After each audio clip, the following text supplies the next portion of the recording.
வணக்கம் மாணவர்களே.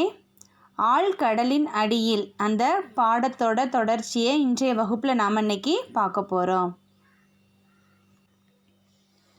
பாருங்க, கப்பல் என்ன ஆயிடுச்சு, கடல் மட்டத்திலே நின்றுருச்சு. சரியா?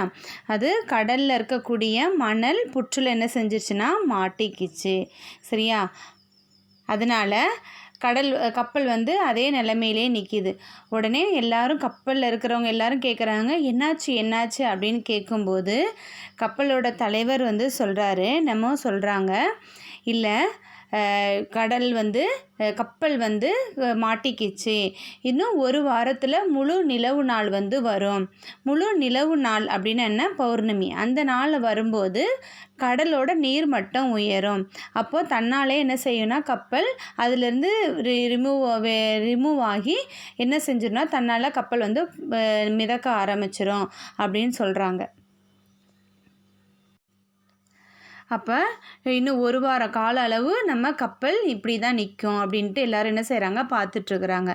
இப்போ எல்லோரும் என்ன பண்ணுறாங்கன்னா கப்பலோட மேல் தளத்தில் நின்று எல்லோரும் என்ன செய்கிறாங்க, சுற்றி பார்க்குறாங்க. அப்படி சுற்றி பார்க்கும்போது என்ன தெரியுது அப்படின்னு பார்த்தீங்கன்னா, ஒரு தீவு தெரியுது. அந்த தீவுக்கு கப்பலோட தலைவர்கிட்ட பெர்மிஷன் வாங்கி நம்மளுடைய பியரி, நெட், கான்சில் இந்த 3 பேர் என்ன செய்கிறாங்கன்னா படகு எடுத்துகிட்டு அந்த தீவுக்கு போகிறாங்க. சரியா?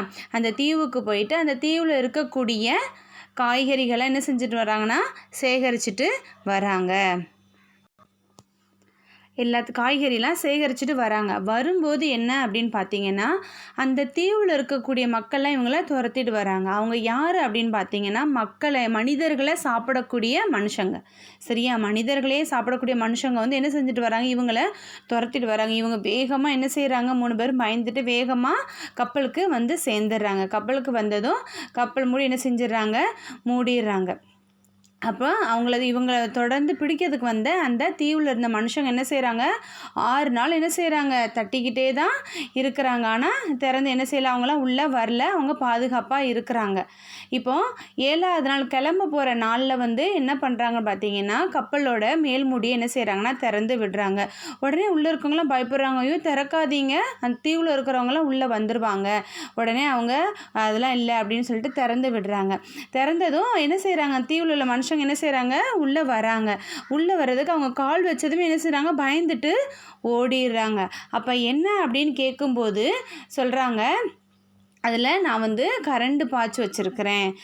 அதில் கம்பியில் அந்த ஏணிப்படியில் கரண்ட்டு இருக்குது, அதில் கால் வச்சதுமே ஷாக் ஆகும், அதனால் அவங்க பயந்துட்டு போயிடுறாங்க அப்படின்னு சொல்கிறாங்க. சரியா? இப்போ 7ஆவது நாள் ஆயிடுச்சு, முழு நிலவு நாள் வந்துருச்சு. கடலோட நீர்மட்டம் உயர்ந்து என்ன செய்யுது, கப்பல் மிதக்க ஆரம்பிக்குது.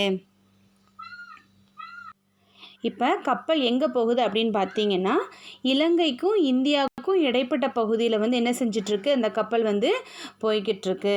அப்போ சொல்கிறாங்க, இந்த பகுதியில் முத்து குளித்தல் அதிகமாக இருக்கும் அப்படின்னு சொல்கிறாங்க.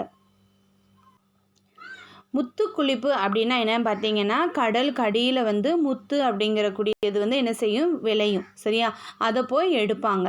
அதுதான் அந்த பகுதியில் அதிகமாக முத்து என்ன செய்யும், விளையும். அப்போ இந்த பகுதியில் போய்ட்டு என்ன செய்கிறாங்க, இந்த பகுதியில் போய்கிட்டு இருக்கு. அப்போது நெமோவும் பியரியும் என்ன பண்ணுறாங்கன்னு பார்த்தீங்கன்னா, நாம் உள்ளே போயிட்டு என்ன செய்யலாம், நம்ம போயிட்டு முத்து எடுப்போமா அப்படின்னு சொல்லிட்டு என்ன சொல்கிறாங்க. நெமோவும் பியரியும் என்ன பண்ணுறாங்கன்னா, முதுகில் காற்று பைகளை வச்சுக்கிட்டு என்ன செய்கிறாங்கன்னா, கடலுக்குள்ளே முத்து குளிக்கிறதுக்கு என்ன செய்கிறாங்க, போகிறாங்க. அப்படி போகும்போது ஒரே ஒரு இந்தியர் என்ன செய்கிறார் அப்படின்னு பார்த்தீங்கன்னா, முத்து குளிப்பை என்ன செஞ்சிட்ருக்காங்க, முத்து எடுத்துக்கிட்டு இருக்கிறாங்க. சரியா? அப்படி முத்து எடுத்துக்கிட்டு இருக்கும்போது எது இல்லாமல் அப்படின்னு பார்த்தீங்கன்னா, காற்று பை இல்லாமல் அவருடைய மூச்சை அடக்கிக்கிட்டு என்ன செய்கிறாரு, முத்து எடுத்துகிட்ருக்கிறாரு. அப்போ ஒரு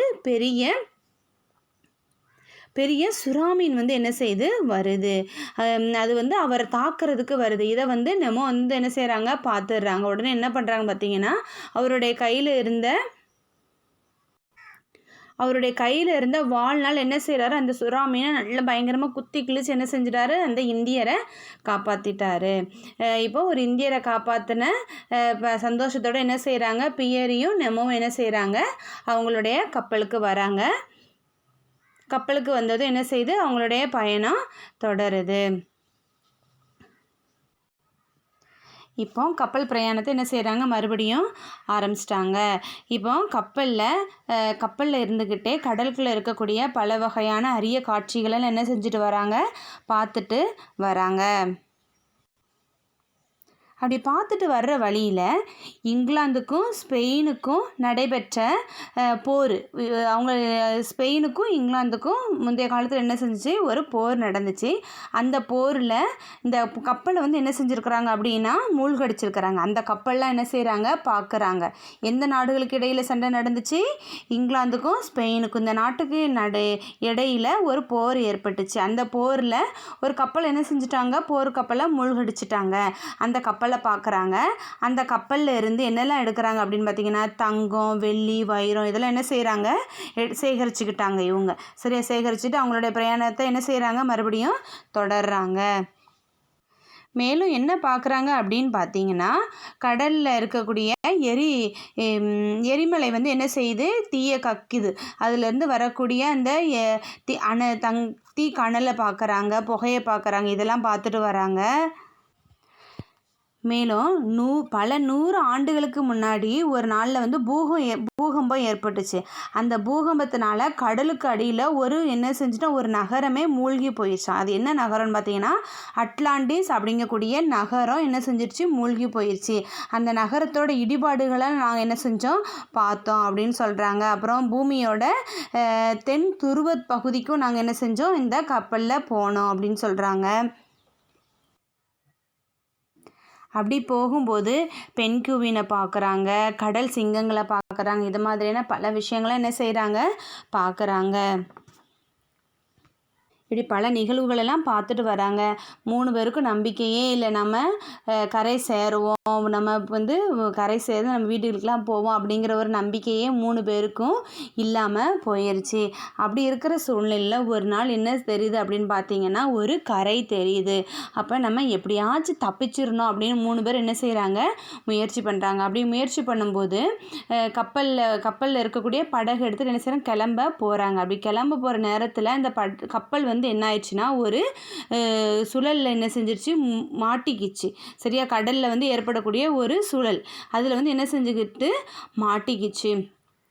மாட்டிக்கிட்டதும் இந்த படகு, அப்போ அதோட தொடர்பு அதில் தான் மாட்டிக்கிட்டு இருக்கு படகும். அப்போ படகும் என்ன செஞ்சு சுற்ற ஆரம்பிச்சிருச்சு. இவங்க என்ன செஞ்சுட்டாங்க, இந்த 3 பேரும் என்ன செய்யிட்டாங்க, கடலில் வீசி எரியப்படுறாங்க.